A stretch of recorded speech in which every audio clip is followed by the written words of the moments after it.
Welcome to Thoughtful Planning. I'm Honey. Before we begin, please note that this podcast is for educational purposes only and does not constitute financial, legal, or medical advice. Always consult with a qualified professional for personalized guidance. When most people think about leaving a legacy, they imagine money, possessions, hard work, or fond memories. But there's one powerful gift many people don't realize they can leave behind.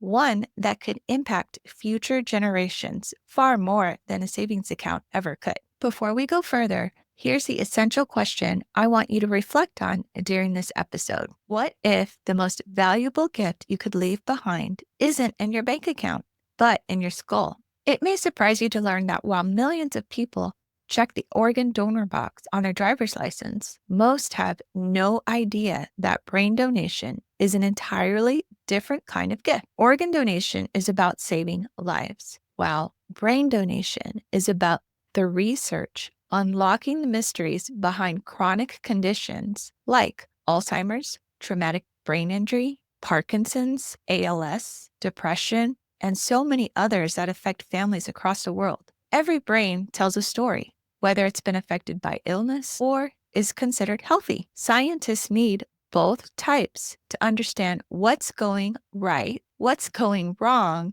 and how can we prevent suffering. Your brain holds a record of your life experiences, your resilience, your challenges, and all of that can help shape research and treatment for others. When Santiago and I first learned about brain donation, it was through a program called SPARK, which stands for Service Personnel Advancing Research in Chronic Traumatic Encephalopathy. SPARK focuses on military-related brain conditions such as traumatic brain injury and CTE. What stood out to us is how simple the process can be. SPARK accepts donors who served in the military, with or without a diagnosis, and doesn't require any pre-enrollment testing. They also arrange transportation of donated tissue from anywhere in the United States to the research site. You can learn more about SPARK at spark-community.org. We also discovered that many brain donation programs, like SPARK, are completely free. Also, SPARK, through the DoD USU Brain Tissue Repository, at the family's request, can provide results from analysis, which can help bring closure to impacted families. Most brain donation programs don't interfere with funeral or burial preferences, and you can still have the service you want. And for some, registering takes just a few minutes. That said, it's important to know that each program is different, and some may require medical records or have other specific criteria. I've been exploring other programs myself. When I called Harvard's Brain Tissue Resource Center, someone answered right away and kindly explained their process. After you submit the donor form, they send a wallet card with instructions for your loved ones. The moment you die, your family must call right away so they can determine if the brain is still eligible for donation. I'm still waiting to hear back from the VA Brain Bank. I'm curious to know whether they accept non-veterans with or without a diagnosis. And I'd like to better understand their process, including whether their annual surveys and memory testing are one-time or ongoing, and whether donors receive any feedback. Here's what I've come to realize. This isn't just about research. It's about families. Every advancement in brain science brings the possibility of healing. A parent might finally understand why their child learns differently. A veteran might access better TBI treatment.